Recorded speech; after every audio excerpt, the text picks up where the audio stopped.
Aboy, everybody. How you doing? Welcome back again to the Spiritual High Five. So today is Ifa Day. So happy Ose Ojo Ifa.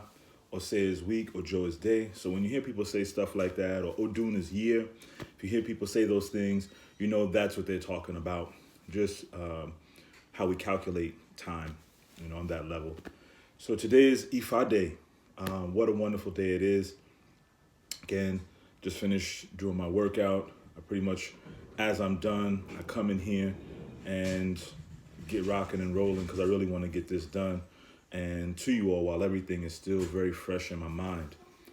On Ifa Day, people, say, why do we have these different days? These are the days that were set up by our forefathers, our ancestors, on how they calculated. And they did it based on the energies and the spiritual system. So the first day, which was yesterday, first day of the week, is Obatala Day. The second day of the week, today, is Ifa Day. Tomorrow, the third day of the week, is Ogun Day. Then the fourth day of the week is Shango Day. And then the cycle rotates back to the beginning again. So today, being an Ifa Day, what does that mean? Today is a day that we might communicate with Orunmila, with Oshun, with our Ori, with Yemoja, also another river deity, with Eshu, with Ajay, the goddess of wealth. These are things that we might do. And why might we do these things? Well, what these things help us to do is they help us to tune ourselves and to attune ourselves for the energy of the day. So if I know that today is Ifa Day or Orumila's day, then I know that my meditations are going to mirror the attributes of Orunmila. I know that today I work with my Ori. So today I'm going to mirror, what are the attributes or what is my meditation about my Ori, my personal God, my destiny. These are the type of things that we would do. So today being the Ifa Day, we think about Orunmila, we think about Oshun, we think about, again, our Ori, we think about Eshu. I think it's really important to, for this day, meditate on wisdom. Meditate on what is life teaching us, the life lessons. Our forefathers were great at looking around, studying nature, looking at the world at large, and understanding, making assessments on what they were seeing, and putting it into a very practical sort of capsule for how we as humans can use what we see in nature to govern and guide our own lives. Orunmila is the Orisa of wisdom. And what I'd like to talk about with him and wisdom that's really important is that a lot of the time, people don't understand why we give praise to Orunmila the way we do. He's one of the younger Orisa. Yes, this is true.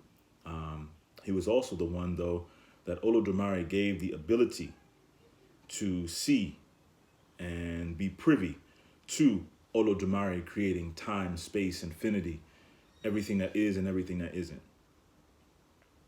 And that's why we have such a reverence for Orunmila, because he was given that opportunity. Through that, then we have Ifa. Ifa is the voice of God, right? So Ifa in and of itself is not an Orisha. Ifa is a saying, it's a description, right? The voice of God. And when we divine and the Odus, which are the individual spirits that come through, that's where we get the understanding on what we have to do, because those spirits being beings as well, when they were in heaven, they went through various things. When people were on earth going through various things and they had questions and those spirits came out and they were asked about them, they were asked about how to solve their problems. Those particular spirits came and interceded, and they're the ones that gave the answer or the information on what they have to do on earth to achieve success. So one of the interesting aspects about Orunmila that I would like to touch on during our time here at the Spiritual High Five is the fact that when we really look at it, Orunmila is not touted because of his sort of personal intellect or his mental prowess in and of itself. It's the fact that he was comfortable enough to say, I don't know. He put his hands up. I don't know. I know what I can do, though, is I can go and ask and find out. There is such a power and a strength in being okay, stripping away the facade of, I got it all under control and I got it all figured out, when we know we don't. Most people are like, got the blindfold on, they're spinning in a circle, and they're trying to throw darts at the dartboard and hoping that they hit. And if they hit, they get happy. If they don't, then they say, well, it wasn't meant to be. No, it's not that it wasn't meant to be. It's that you didn't know what you were doing. Big difference. But it's something that we use a lot of the times to take the sting out of when we make mistakes. And this is one of the things, if you see the essay Ifa, the Ifa tonal poetry, if you listen to Itan, the stories, you will notice that they will always say the same thing. The subject had an issue. The subject went for divination, for inquiry. When the subject went for inquiry, they got told the advice. That's something else that's beautiful about the way that Orunmila and Ifa operate, is that they're not finger wagging about what you need to do and not do. It's purely up to you. Olodumare gave us all free will. This is what separates us from birds and fish and wolves and whatever else in the world. We have a certain level of free will. Ifa will always speak as advice. You can do it. If you do, this is what will happen. If you don't, something else will happen. And so I think that's really important for us to be able to know and understand that it's okay to not know. And I think that for me is something that's really important as well, right? Because people come to me and they say, Baba, I got a question, I got a this, I got a that. And I'll be the first one to say, look, I'm not really in any superposition. Because if you can call me on a cell phone, if I could look to my left or right, and we could bump shoulders, I'm on earth with you. And I realized that Orunmila is the one that realized first that he didn't know everything, but he knew where to go and ask.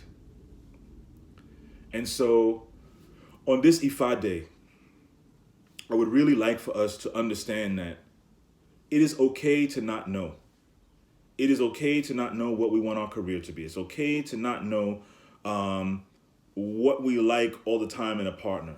It's okay to not know, are we truly okay or not with certain things. And another thing within that is, understanding the social aspect of it, right? Because there's certain things that we might experience that the society will say, this is you. And it's not really us. And then internally, we'll be sort of like melting down and feeling so pressurized because we want to meet the expectation of the society. The society, again, what I'm saying in that regard is a half-truth. The society is not us. Yes, the society is us because our contribution, our consciousness to the collective makes us part of the fabric. At the same time, there is an individual. We still are the individual thread. We still are the individual warp. And so it's important that it's okay to not know. Here's the other part of that, though. Don't fool around. When you know you don't know, and you know that you're zoning out, and you know that you need help, please seek it out. Don't fool around. That's the other part. In Odio Fun, it says, we don't ask questions that we already know the answer to, we don't ask foolish questions, and we don't ask the same thing twice. Be prepared that when you ask the question, if you get told no, be prepared to stand on your no. If you get told yes, be prepared to move with action on that yes. Spiritual high five. Again, if you would like to, you can donate to us at Cash App, the $ obakayetempleofifa. Again, the spiritual high five here. Please subscribe on YouTube. Please leave comments. And you can also check us out at obakayetempleofifa.org. You all have a great day. On Areo or Dabo.